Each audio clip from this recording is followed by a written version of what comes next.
और इसी के साथ बढ़ेंगे अगली खबर की ओर, जहां पुलिस और गौकशों के बीच मुठभेड़ हुई है। बहराइच से ये खबर निकलकर सामने आ रही है, जहां पुलिस और गौकशों के बीच मुठभेड़ हुई। गौकशी कर मांस को लेकर निकलते वक्त ये मुठभेड़ हुई है। जंगल में गौकशी की सूचना पर पुलिस पहुंची।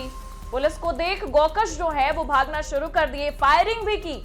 जवाबी कार्रवाई में पुलिस ने हाफ एनकाउंटर किया है। गोली लगने से जाफर नाम का एक गौकश गिरफ्तार हुआ है। वहीं हाफ एनकाउंटर में घायल जाफर समेत 3 गिरफ्तार हैं। 315 बोर तमंचा, एक खोखा, एक कारतूस भी बरामद किया गया है। गौवंश का मांस, बांका, रस्सी भी बरामद हुआ है। थाना जरवल इलाके की मुड़ियाडीह का यह पूरा मामला बताया जा रहा है, जहां पुलिस और गौकशों के बीच मुठभेड़ के दौरान एनकाउंटर हुआ। हाफ एनकाउंटर में गोली लगने से जाफर नाम का एक गौकश गिरफ्तार हुआ है। बता दें कि जंगल में गौकशी की सूचना पर पुलिस पहुंची थी। पुलिस को देखकर गौकश जो है वो भागना शुरू कर देते हैं, फायरिंग भी करते हैं। अब ऐसे में जवाबी कार्रवाई में पुलिस ने भी हाफ एनकाउंटर किया, जिस वजह से गोली लगी। गोली लगने से जाफर नाम का एक गौकश जो है उसे गिरफ्तार कर लिया गया है। अब ऐसे में आपको ये बता दें कि 3 गिरफ्तार हुए हैं जाफर समेत, और 315 बोर तमंचा, एक खोखा, एक कारतूस भी बरामद किया गया है। और इतना ही नहीं, गौवंश का मांस, बांका, रस्सी भी बरामद हुआ है।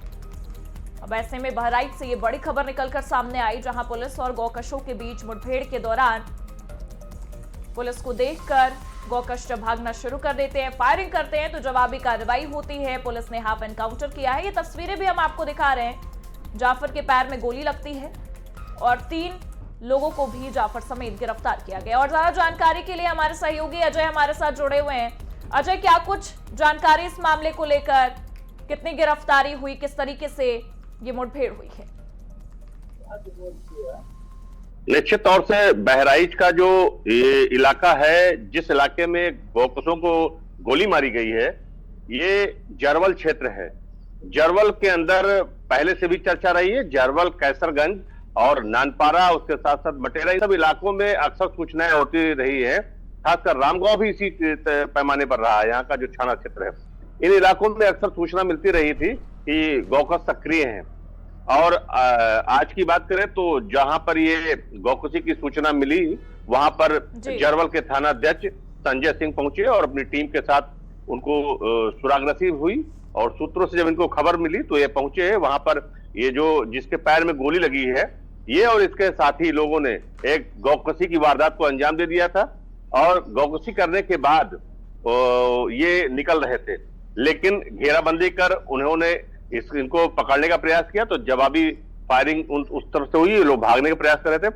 उसी समय जो टीम थी पुलिस विभाग की, उन्होंने इनके पैर पे गोली ठोक दी है। उत्तर प्रदेश सरकार जिस तरीके से ठोकी नीति चला रही है, उसके मद्देनजर कहीं न कहीं बहराइच में बड़ी कार्रवाई मानी जा रही है। अजय, क्या उस दौरान जितने गौकश थे उस दौरान उनकी गिरफ्तारी हो चुकी है या कुछ अभी बाकी हैं, कुछ फरार हो गए, कुछ जानकारी? हाँ, निश्चित तौर से ये लगभग 4 की संख्या में थे जी, जिसमें से 3 लोगों को गिरफ्तार कर लिया गया है। एक के पैर में गोली लगी है, एक फरार है। अभी जल्द ही उसे भी सलाखों में डाल दिया जाएगा, क्योंकि बहराइच की पुलिस इस समय गौकशी करने वालों को छोड़ने के मूड में नहीं है। और उत्तर प्रदेश सरकार ने साफ तौर से कहा है कि गौकश बचने नहीं चाहिए। जिस तरीके से हिंदू आस्था से खिलवाड़ कर रहे हैं, जिस तरीके से जो जीवों की हत्या की जा रही है, खासकर जिसको एक संस्कृति मानती है, एक सभ्यता मानती है, उसको नष्ट करने का ये लोग प्रयास कर रहे हैं। तो उत्तर प्रदेश सरकार के निर्देशन पर ये कार्रवाई हो रही है। जी, बहुत बहुत शुक्रिया तमाम जानकारी के लिए अजय आपका।